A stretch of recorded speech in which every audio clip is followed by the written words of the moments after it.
one win apiece. You were up by 19 going to the fourth quarter, lost the lead, but escaped with a victory. What's the conversation gonna be like in the locker room later? About not relaxing. We kept reminding the players in the huddle when we were up by big that not to let their guards down, because we all know the caliber of a team that Ginebra has. They'll always come back. So they got some good production from their bench, from Abis, from Gray and Isaac Go.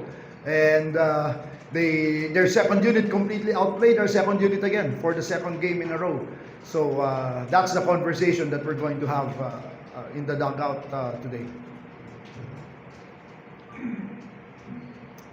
And now we're ready to entertain questions from the media.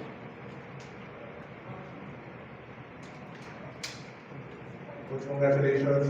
At the na 31 points, was there any special reminder for you to step up? Lalo na nung after game 1 and then, or so just delivering mo?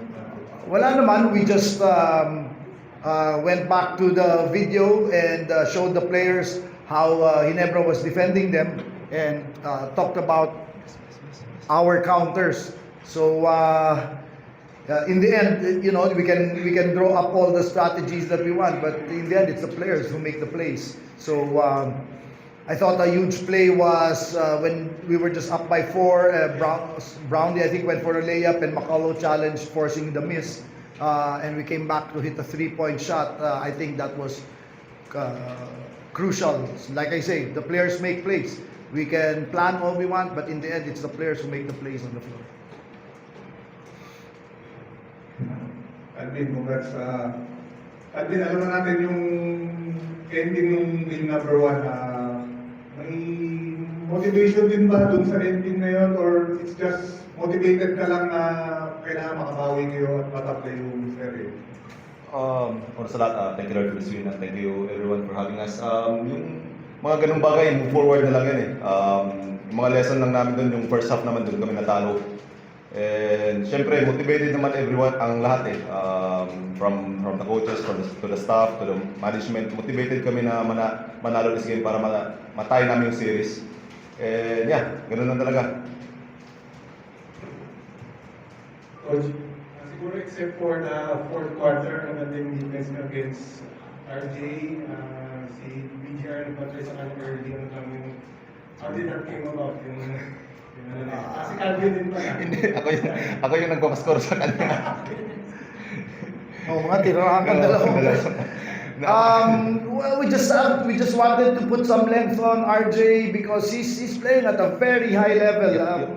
Malibre ng contest shoot talaga eh, whether 3 points or 4 points. So we cannot really stop a player like that. Our best bet is to just let him work for his points, bother his shots a little bit. Hopefully he will miss a few. We know he's not going to miss much. But in the end, that's all we can do. We can do our best to just stay in front and make it difficult for him. But that's a basketball adage. Great offense is always going to be great defense. And RJ has surely been showing that for the last 4 games na. Di ba? Hindi siya nag-miss since the last 2 games of the semis up to tonight. So, you know, it's something for us to continue to think about. Igo, nag-react ka kanina na kanina RJ. Grabe yung kumpiyansa ng bata. Kahit si Kuya Jason na nagulangan niya eh. So, grabe, yun nga, ibang klase yung kumpiyansa ni RJ ngayon. All throughout the conference naman. Talagang dati pa naman yun. Hindi na bata yan eh. Mas veterano pa sa veterano yung maglaro si RJ. Pero yun nga, gusto lang namin malimit siya na trabahuin niya yung score, points niya. And just happy na nanalo kami ngayon, and looking forward for Sunday's game. Coach, kasi Chris Mocolo kasi BDB was scoreless in fourth quarter of game 1. So parang start pa lang ata, talagang aggressive na siya. Yeah, well, Tim Cone did a great job of switching, putting Brownlee on him, and nahirapan siya kay Brownlee. So again, we just watched the video, showed him how Brownlee was defending him, how Justin was defending him, and suggested some counters. Everything we do, we always refer back to the data. You know, what do the numbers tell us? What does the video tell us? And in the end, like I said, that's all we can do, right? Amigo, kung 31 points mo is a season high and career high against Barangay Nebra, Sir Pineda. Anong kalaking bagay ito na sa finals ko nangyari and na makakatulong sa kumpiyansa mo going to game 3 and the rest of the series? Yung kumpiyansa naman sa palagi. Pero yun nga. Sobrang sa kumpiyansa ito. So, I think yung maganda lang yung tulog ngayon. And I think yung kumpiyansa naman sa sarili na yun, hindi naman nabibigay ng mga kasama ko yun, ng mga coaches ko. Ang tiwala lang nila yung kailangan ko. And yung tiwala na yun, yun yung talagang nagpapabuhos sa akin na maglaro pa. I think I played another 40 minutes again. So, pahinga lang and move forward na ulit sa game 3. Happy lang ako. Hindi naman kailangan talaga umiscore ng marami kung mananalo naman kayo. Pero right now lang talaga, maganda naman talaga tulog. Maganda yung mga pasa ng mga kasama ko. In these first 2 games, game 1 kayo yung umabol, came up short. Game 2, Lebra yung umabol, came up short. Will that play out sa game 3 or paano kayo na masustain nyo yung hot start if kayo yung mag-hot start next game?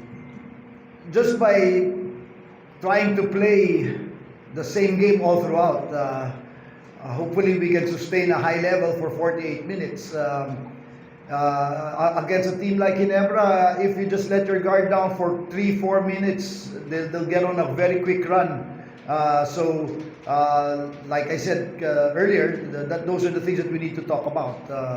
How to make sure that we're able to sustain that kind of energy and execution all throughout the game.